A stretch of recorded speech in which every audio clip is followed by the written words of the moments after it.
Hey everyone, welcome back. और आप सभी को ना मेरे तरफ से हैप्पी न्यू ईयर। आपका ये साल बहुत अच्छा गुजरे। आज मैं एक्सप्लेन करूंगी Thai drama 10 years ticket episode 6। तो चलिए शुरू करते हैं। एपिसोड की शुरुआत में लक को जेल में दिखाया जाता है। वो बहुत ही सैड थी और वो माई के बारे में सोच रही थी कि पास्ट में कैसे वो दोनों एक साथ रहा करते थे। माई हमेशा उसे प्रीवियस लव बुक से कुछ ना कुछ पढ़ के सुनाता था और वो दोनों सीक्रेटली मिलते थे। माई बार बार अपना प्यार उससे कन्फेस करता था। वो आंसर नहीं देती थी लेकिन उसे बहुत ही अच्छा लगता था। सीन पुकाओ के मदर पे शिफ्ट होती है। वो प्रीवियस लव बुक पढ़ती है और उन्हें पास्ट की बातें याद आती है। जब माई की डेथ हो गई थी उस दिन वो बहुत रो रही थी। उनके पास पिन आती है और बोलती है तुम घर चली जाओ, ऐसे मत रोया करो। वो बोलती है नहीं, मुझे रोना ही है। मैंने हमेशा से कोशिश की मैं माई की अच्छी मदर बन पाऊँ लेकिन मैं नहीं बन पाई, इसीलिए ये सब हुआ। और मैंने हमेशा से सोचा कि मैं अच्छी वाइफ बनूँ, वो भी मैं नहीं बन पाई। फिर पिन बोलती है क्या तुम मेरे साथ जाना चाहोगी? सब कुछ छोड़ के चलो, हम पहले की तरह रहेंगे। वो बोलती है नहीं, मेरे पास मेरा बेटा पुकाओ है, मैं उसके साथ ही रहूंगी, मुझे कहीं पर भी नहीं जाना उसे छोड़ के। By the way sorry guys, मैंने ना प्रीवियस एपिसोड में बोला था कि पिन और पुकाओ के फादर के बीच में कुछ था और इस एपिसोड को देखने के बाद मुझे लग रहा है कि पिन और पुकाओ के मदर के बीच कुछ था, लेकिन ये भी मैं श्योर नहीं बोल सकती क्योंकि ये ना बहुत ही ज़्यादा मिस्ट्री वाली सीरीज़ है। सबके ही ना अलग अलग मिस्ट्रीज है तो इसीलिए थोड़ा सा प्रॉब्लम हो रहा है। फिर भी मैं जितना हो सके समझा के बोलने की कोशिश कर रही हूँ और डोंट वरी, मैं बाद में सब कुछ एकदम क्लियर कर दूंगी। तो टॉपिक में फिर से हम वापस जाते हैं। फिर पुकाओ आता है और अपने मॉम से वो बुक मांगता है। वो बोलती है नहीं, मैं ये नहीं दे सकती, ये बहुत ही कीमती है मेरे लिए, फिर से मैं इसे खोना नहीं चाहती। वो बोलता है प्लीज़ मुझे बस पढ़ना है, मैं वापस कर दूंगा और मैं इसीलिए पढ़ना चाहता हूँ क्योंकि इसे माई पढ़ता था। वो बोलती है तुम्हें याद है माई की बातें?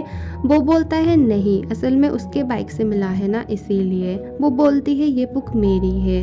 वो पूछता है किसने दिया था? उसकी मॉम बोलती है मेरे और तुम्हारे फादर के शादी में मेरे एक खास दोस्त ने दिया था, ठीक है तुम ले सकती हो लेकिन संभाल के रखना। पुकाओ उस बुक को पढ़ने लगता है। कॉन्ग के फादर को दिखाया जाता है। वो ओवर टाइम कर रहे थे ताकि थोड़ा सा पैसा उन्हें एक्स्ट्रा मिल सके। तभी वो अंदर जाते हैं फ्रेश होने और वहाँ पे इंस्पेक्टर चैंप आते हैं चार्ली को लेके और उन लोगों के बीच ना बहुत ही ज़्यादा फाइट होती है और ये लेडी चार्ली की मॉम होती है। और कॉन्ग के फादर सब कुछ देख रहे थे और उन्हें पास्ट की बातें याद आती है कि यही इंस्पेक्टर था जब माई की मौत हुई थी।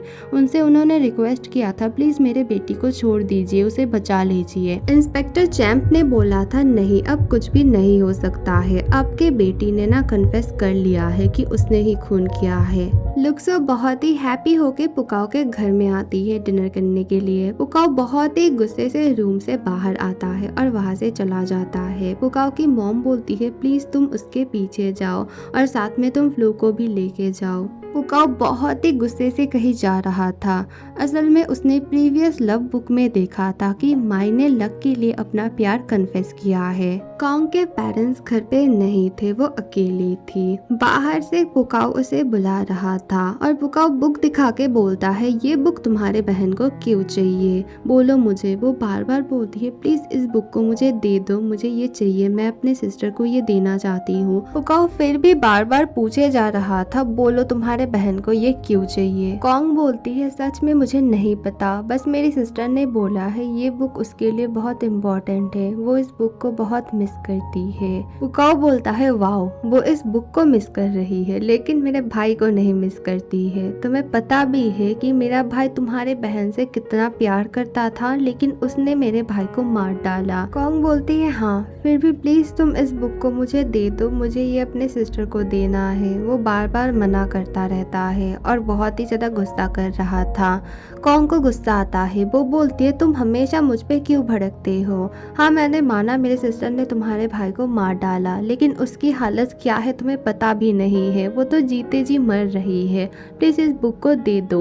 और वो दोषी है, इसका मतलब ये नहीं कि उसे बुरा नहीं लगता। और हाँ, तुम्हें बहुत ही ज़्यादा गुस्सा आता है ना मुझ पे, तो तुम आज मुझे बहुत ज़्यादा मारो, अपने गुस्से को शांत करो। और बहुत ज़्यादा हाथापाई शुरू हो जाती है और वहाँ पे फ्लू और लुक्सो आते हैं और उसी हाथापाई में कॉन्ग गिर जाती है। फ्लू को बहुत ज़्यादा गुस्सा आता है।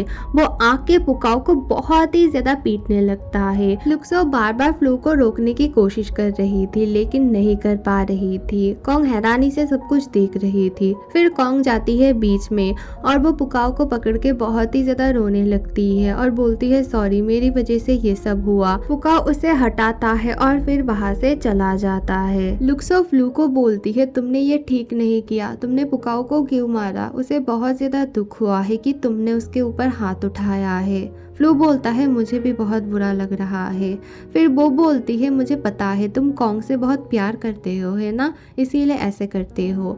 तो तुम कॉन्ग को बोल देना, जब तुम लोग गर्लफ्रेंड बॉयफ्रेंड होंगे तो मुझे और पुकाओ को कोई फ़र्क नहीं पड़ेगा, लेकिन अभी हमें बुरा लगता है क्योंकि बचपन से हम चारों भाई बहन की तरह बड़े हुए हैं। अभी तुम ऐसे किसी एक को नहीं चुन सकते हो। और हाँ, तुम ऐसे ही रहना, कभी भी दूसरों के लिए मत जीना, यही तुम्हारी रियल पर्सनैलिटी है। प्लीज़ तुम किसी और की वजह से अपने आप को मत खो देना। कॉन्ग पुकाओ के बारे में सोच सोच के बहुत ही ज्यादा रो रही थी। उसकी मॉम पूछती है क्या हुआ, या किसी ने तुम्हें रुलाया? वो बोलती है नहीं, मैं खुद के लिए खुद ही रो रही हूँ। पुकाओ थिएटर जाता है। सो बोलता है आज कोई भी मूवी नहीं चलने वाली। वो बोलता है मैं ऐसे ही आया हूँ, बस मुझे अंदर बैठना है। पुकाओ के जाने के बाद सो माई के बाइक को देखता है और बोलता है माई तुम अभी भी जिंदा हो पुकाओ के अंदर। सो आके पुकाओ के पास बैठता है और बोलता है क्या तुम माई को बहुत मिस कर रहे हो? वो बोलता है हाँ। सो बोलता है मैं भी, पता है वो मेरा बेस्ट फ्रेंड था और मेरा इकलौता दोस्त था। मैं उसके बारे में हर चीज़ जानता था और वो मेरे बारे में। पुकाओ पूछता है लेकिन तुमने एक बात मुझे नहीं बताया कि माई लक से बहुत प्यार करता था। वो बोलता है क्या ही पता था कि लक ने उसे मार डाला जिससे वो इतना प्यार करता था। और हाँ, मैं तुम्हारे भाई के साथ हमेशा रहा करता था, लेकिन उस टाइम पे मैं नहीं था। अगर मैं वहाँ पे रहता, लक गन निकालने से पहले मैं लक को ही मार डालता। किसी की जरूरत नहीं होती मेरे दोस्त को मारने की। पियाक उन दोनों को दूर से देख रहा था। नोइंग कॉन्ग को धमका के पूछती है उस दिन तुम पुकाओ के साथ क्या कर रही थी? वो बोलती है मैं एक बुक ढूंढ रही थी, वो नहीं मिल रहा था, इसीलिए पुकाओ हेल्प कर रहा था। नोइंग बोलती है ओ अच्छा, ऐसे हेल्प कर रहा था, सच सच बोलो। वो बोलती है ऐसा कुछ भी नहीं है। नोइंग को बहुत गुस्सा आता है और वो कॉन्ग को मारने लगती है। कॉन्ग के दोस्त आके उसे बचाते हैं। फिर नोइंग और कॉन्ग को डायरेक्टर के रूम पे ले जाया जाता है। सब कुछ सुन के नोइंग के मॉम को यानी कि डायरेक्टर को बहुत ही ज्यादा गुस्सा आता है। वो नोइंग को पनिश करती है कि वो क्लीन करेगी सारा रूम और उसे बहुत गुस्सा आता है। उसकी मॉम बोलती है यहाँ पर तुम मेरी बेटी नहीं हो, स्टूडेंट हो, तो चुपचाप यहाँ से निकलो। फिर वो कॉन्ग से पूछती है क्या यहाँ पे सब कुछ ठीक है? नोइंग के अलावा और किसी ने तुम्हें परेशान तो नहीं किया है ना? वो बोलती है नहीं, मैं यहाँ पे अच्छे से पढ़ रही हूँ। लुक्सो बहुत ही गुस्से से नोइंग के पास आती है और उसे पीटने लगती है और साथ ही साथ नोइंग भी उसे पीट रही थी। दोनों में बहुत ही ज्यादा लड़ाई शुरू हो जाती है। पुकाओ की मदर आई थी पुकाओ के फादर के पास, उनका काम करती है, खाना वगैरह बनाती है। फिर वो जाने लगती है। उसके डैड बोलते हैं प्लीज थोड़ा सा बैठ जाओ। फिर वो बोलती है क्या यहाँ पे पुकाओ आया था कल रात को? वो बोलते हैं नहीं तो। फिर पूछते हैं क्या हुआ है, पुकाओ ठीक है ना? वो बोलती है आपको क्या मतलब, आपको तो कोई फर्क ही नहीं पड़ता है, आप घर नहीं जाते हो, मैं क्या करती हूँ, मेरा बेटा क्या करता है, कोई भी फर्क आपको नहीं पड़ता है। एक दो बात करते करते दोनों में लड़ाई शुरू हो जाती है। पुकाओ के डैड बोलते हैं ओ मैं समझ रहा हूँ कि तुम्हें और पुकाओ की रिस्पॉन्सिबिलिटी नहीं लेना है, तो तुम चली जाओ ना पिन के साथ, पिन आई है ना तुम्हें लेने के लिए। वो बोलती है मैं कहीं नहीं जाऊंगी अपने बेटे को छोड़ के, और और मेरे पास बस मेरा बेटा ही है और कोई भी नहीं है। वो उन्हें थप्पड़ मारती है और बोलती है अगली बार से ना हिम्मत भी मत करना मुझे उल्टे सीधे बोलने की, मैंने बहुत कुछ किया है, तुम्हें कुछ भी नहीं दिखता है। वो बाहर आके देखती है, पिन बाहर खड़ी हुई थी। दोनों एक दूसरे को देख रहे थे, कोई भी कुछ नहीं बोलता है। लुक्सो और नुइंग को डायरेक्टर के रूम में ले जाया जाता है। डायरेक्टर बोलती है मैं अब कुछ भी नहीं कर सकती हूँ, मुझे शर्म आ रही है कि ये मेरी बेटी है, प्लीज टीचर आप ही इन दोनों का पनिशमेंट देखिए। कॉन्ग बाहर वेट कर रही थी। वो लुक्सो से बोलती है तुम्हें ये सब करने की क्या जरूरत थी मेरे लिए। लुक्सो बोलती है क्योंकि मैं तुमसे प्यार करती हूँ, हम सभी तुमसे प्यार करते हैं, इसीलिए तुम्हारे लिए चीजें करते हैं, लेकिन तुम्हें तो समझ ही नहीं आता है। कॉन्ग समझ जाती है कि वो फ्लू के बारे में बात कर रही है। वो बहुत ही ज्यादा घबरा जाती है ये सोच के कि फ्लू उससे प्यार करता है। फ्लू पुकाओ को ढूंढने थिएटर आया था। उसे लुक्सो की बातें याद आ रही थी। वो पुकाओ के पास आता है और बोलता है प्लीज मुझे माफ कर दो, अब से मैं कभी भी तुम पे हाथ नहीं उठाऊंगा, बस तुम कॉन्ग को हर्ट मत करना, मैं उससे बहुत ही ज्यादा प्यार करता हूँ। पुकाओ बोलता है अगर हर्ट किया तो?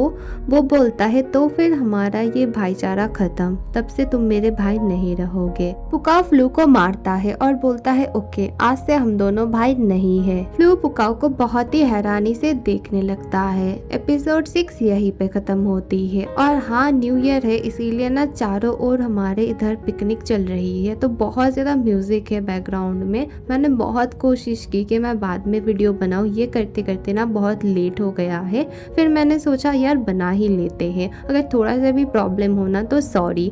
और अगली वीडियो जल्दी आ जाएगी, थोड़ा सा वेट करना। Thank you for watching, bye.